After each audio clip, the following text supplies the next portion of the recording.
Start. Hello दोस्तों, नमस्कार। मैं राहुल पाल आपका ज्ञानेंद्र एकेडमी में स्वागत करता हूं और आज आपके लिए हिंदी की एक और क्लास लेकर आए हैं। और जो पिछली क्लासें हम आपको बता चुके हैं, पहले हमने आपको हिंदी भाषा के बारे में बताया था, इसके बाद फिर हिंदी भाषा का विस्तार बताया, किस तरीके से हिंदी भाषा का विस्तार हुआ था, हिंदी शब्द कहाँ से आया। फिर इसके बाद जब हम और क्लास लेकर आए हिंदी व्याकरण, तो हिंदी व्याकरण में जो हमारी पहली क्लास थी वो स्वर के लिए थी। कौन सी पहली क्लास थी? स्वर। तो स्वर के बारे में हमने आपको सबसे पहले तो हमने उसमें ये बताया था कि वर्णमाला में कितने अक्षर होते हैं और कितने हमारे व्यंजन और स्वर होते हैं। फिर इसके बाद हम आपको स्वर के बारे में पूरी तरीके से विस्तार से बता चुके हैं और किस तरीके से स्वर का वर्गीकरण, एक बार हम उसको रिवीजन करा देते हैं।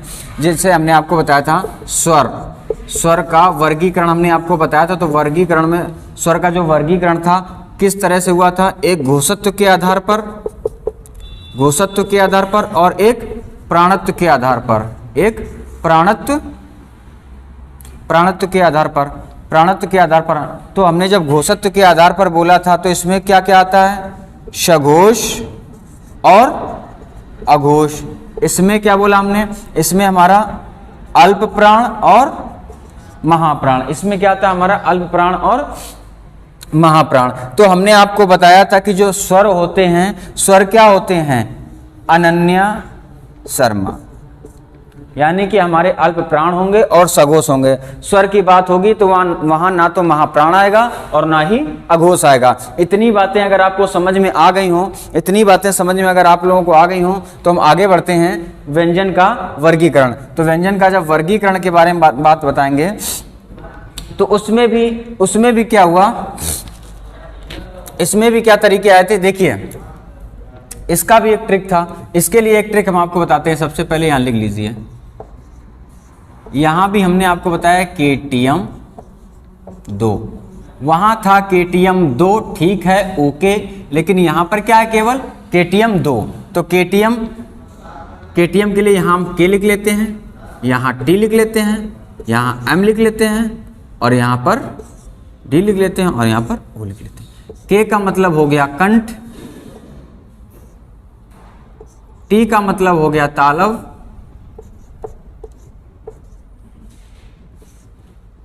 M का मतलब हो गया मूर्धन्य, D का मतलब हो गया दंत, O का मतलब हो गया ओष्ठ।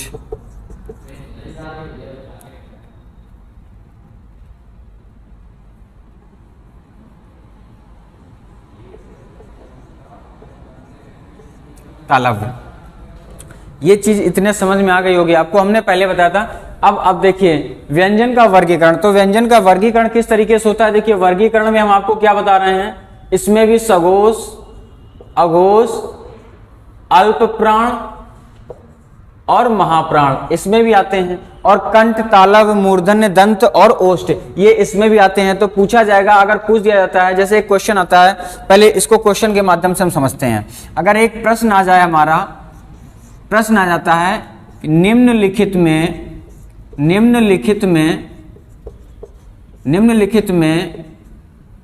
कौन सघोष अल्प प्राण है? निम्नलिखित में से कौन सघोष अल्प प्राण है? अब हम इसको कैसे पता चलेगा? इसी में सघोष है और इसी में अघोष है, इसी में अल्प प्राण है और इसी में महाप्राण है। तो हम आपको बताएंगे कौन सघोष है, कौन अघोष है। समझ रहे हैं ना? हम कौन बताएंगे। अब हमने पूछा है सघोष, तो सबसे पहले सघोष। सघोष, अब हम ऑप्शन में जैसे आपका एक ये आ जाता है, ये 4 ऑप्शन इस तरह से दे रखे हैं, जैसे ता, बा, फा और छा। अब इसमें पूछा जाएगा कौन सघोष अल्प प्राण है। अल्प प्राण का मतलब आप समझ रहे हैं,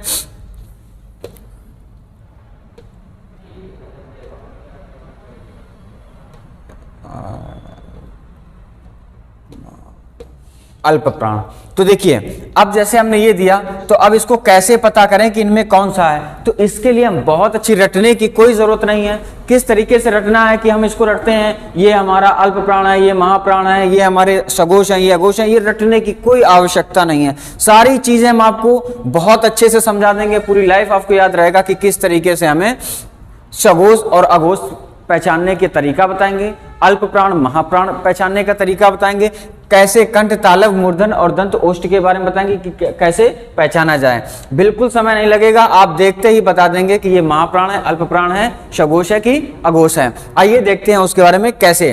अब देखिए, हमने आपको सबसे पहले ये बताया, और आप ये याद रखिए कचट तप, कचट तप याद रखिए कि ये सीरियल रहता है इसका, ये सीरीज रहती है इसकी, क्या रहती है? कचट तप, कचट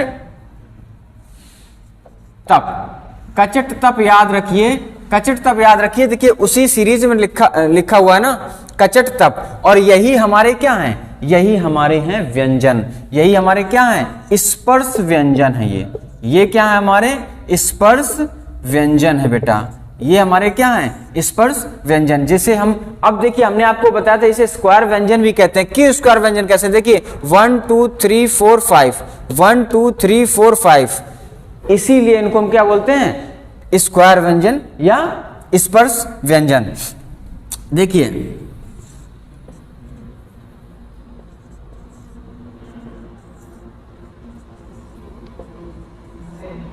इतनी बातें समझ में आई।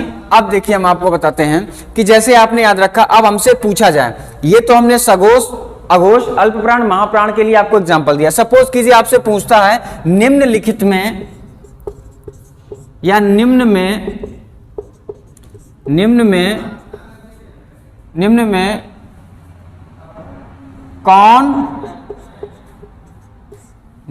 कौन तालव्य है? तालव्य है। अब ये क्वेश्चन आ जाए और ऑप्शन आपके दे रखे हों,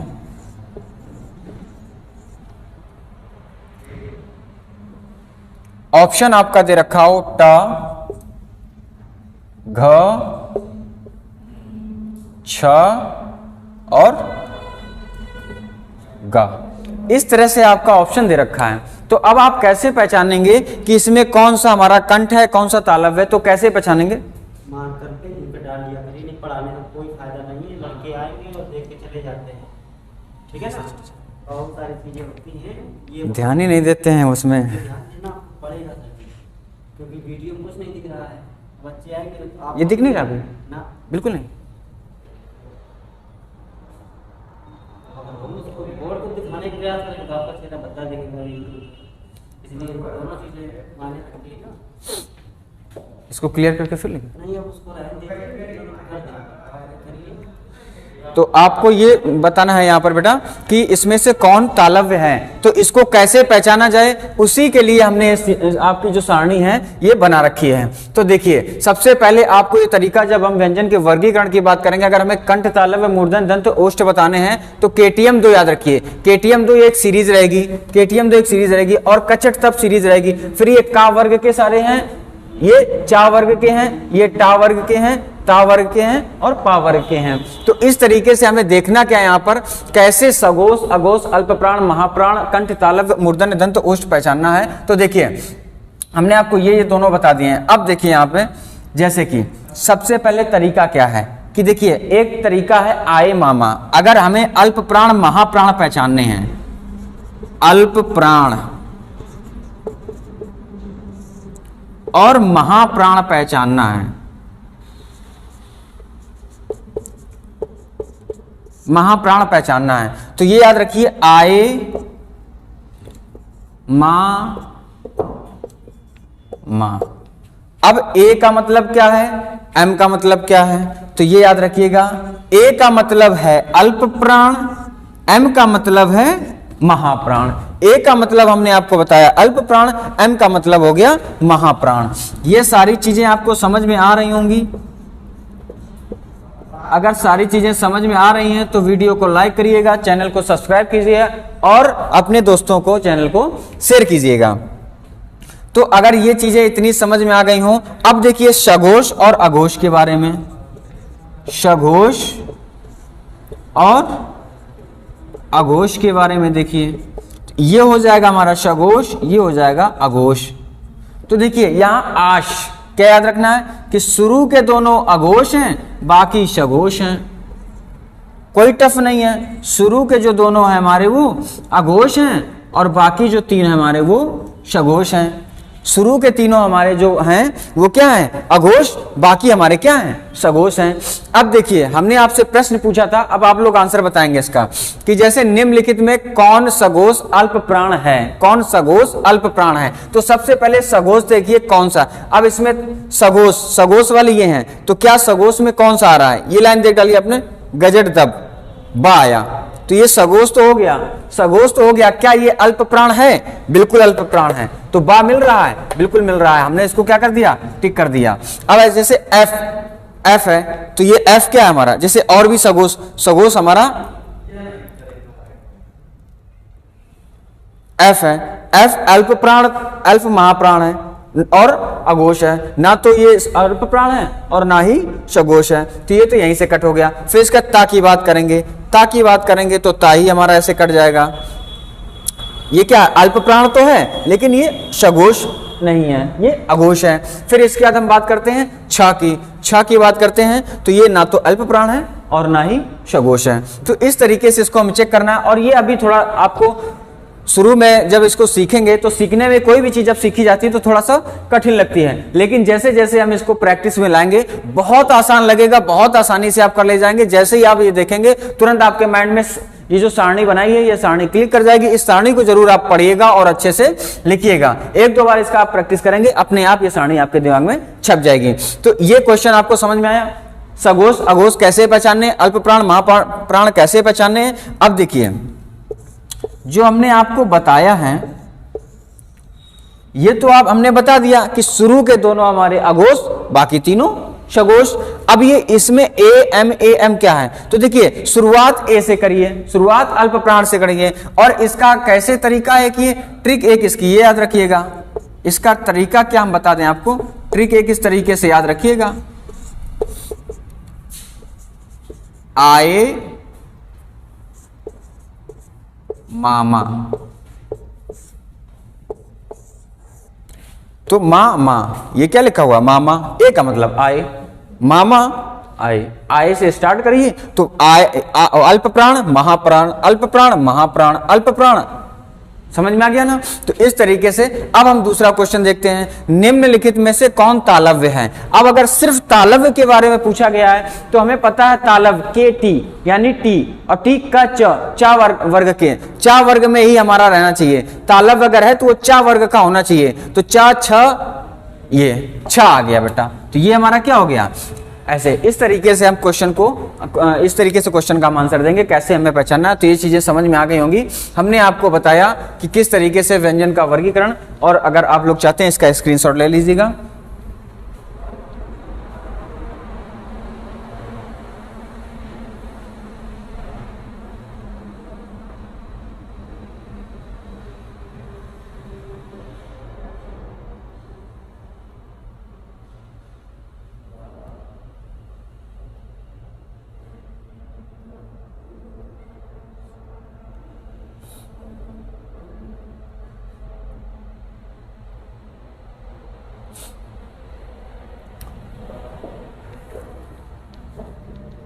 अब देखिए जो ये हमारा पांचवा है ना, ये इसको हम नासिक के बोलते हैं। क्या बोलते हैं, इनकी जो आवाज आती है वो ना से आती है, इनको हम क्या बोलते हैं, नासिक।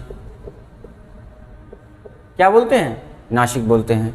तो उम्मीद करता हूं सारी चीजें आपको बहुत अच्छे से समझ में आ गई होंगी। अब इसको हम क्लियर कर देते हैं।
अब देखिए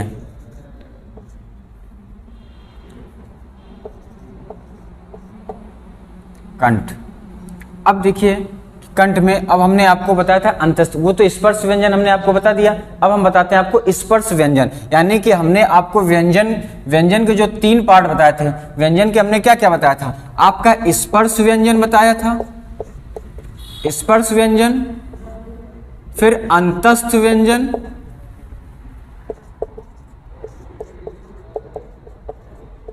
और इसके बाद हमने आपको बताया था,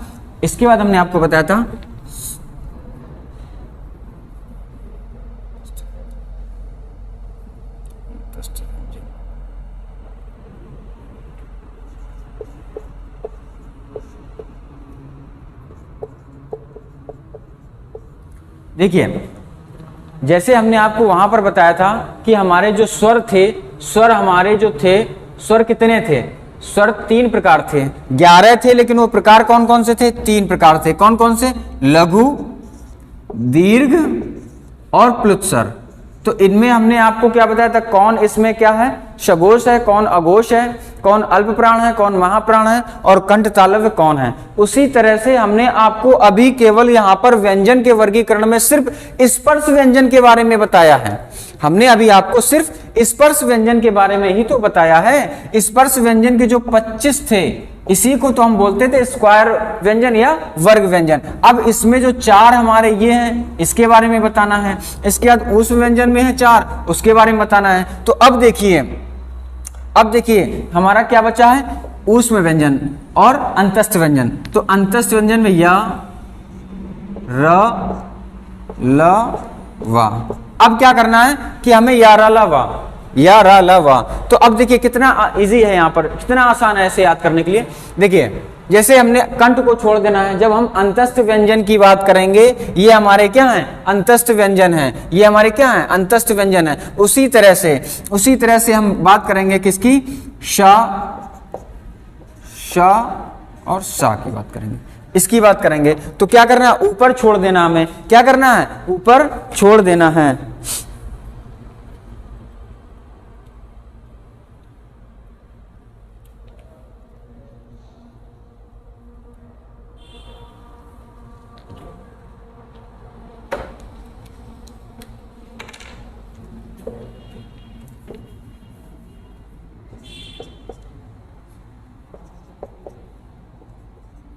इस तरह से। तो क्या करना, और ये हमारे ऊष्म व्यंजन है, ये हमारे क्या है, ऊष्म व्यंजन। हा आपका बचता है, ये ना तो अल्प प्राण है ना महाप्राण है। और इस तरीके से हम देखते हैं कि अब यहां पर क्या हो जाएगा, ये हमारे हो जाएंगे अल्प प्राण। इस तरह से देखिए,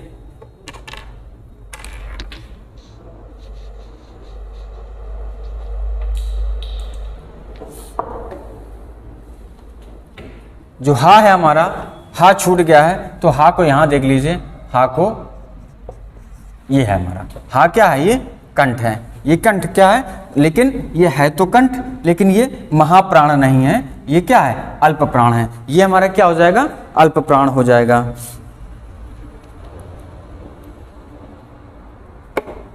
अब देखिए ये अल्प प्राण है, ये महाप्राण है, ये भी हमारा क्या है, महाप्राण है। ये तो सघोष है, ये अघोष है, ये अघोष हैं।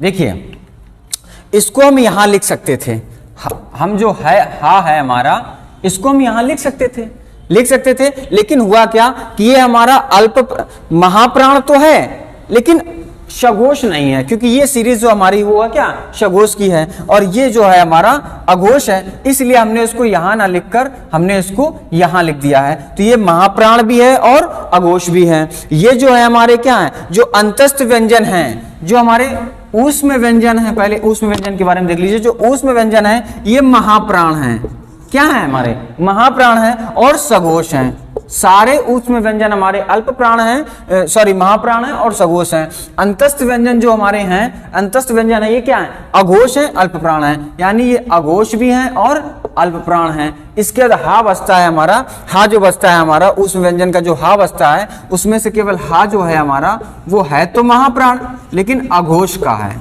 अघोष का है। और देखिए अब इतनी चीजें समझ में आ गई आपको कि नहीं आ गई? इतनी चीजें समझ में आपको आ गई होंगी। इतनी चीजें आपको समझ में आई कि नहीं आई?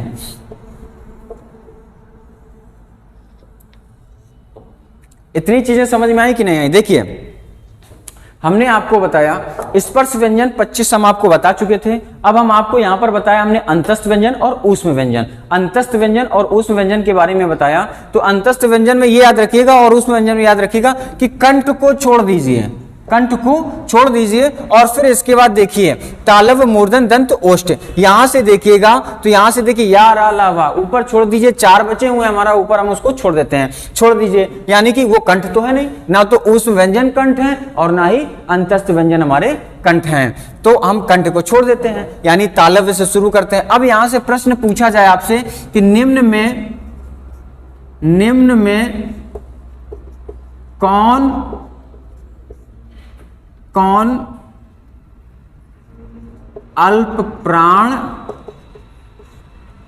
अल्प प्राण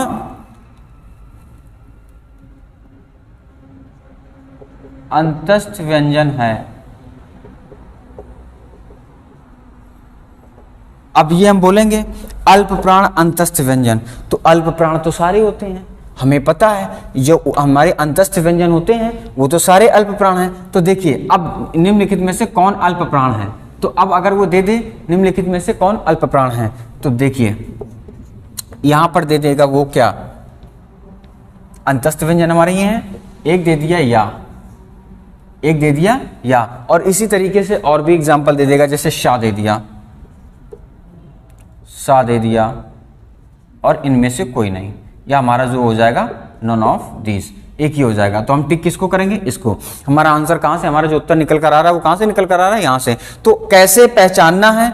अल्प प्राण है और अघोष है, अल्प प्राण है, ये सारे अल्प प्राण हैं और अघोष हैं। प्रश्न हमारा यहां से बहुत कम बनता है क्योंकि हमें पता है सारे अल्प प्राण हैं अंतस्थ व्यंजन और सारे अल्प प्राण है और अघोष हैं। और हमारा जो यहां से प्रश्न बनेगा सारे महाप्राण हैं, महाप्राण तो सारे ऊष्म व्यंजन जो हमारे सारे महाप्राण हैं, लेकिन एक जो हा है वो हमारा अघोष है और जो बाकी है हमारे वो सघोष हैं। तो इतनी बात समझ में आप लोगों को आ गई होगी कि कैसे पहचानना है, कैसे व्यंजन का वर्गीकरण हमने आपको पूरी तरीके से विस्तार से बता दिया है।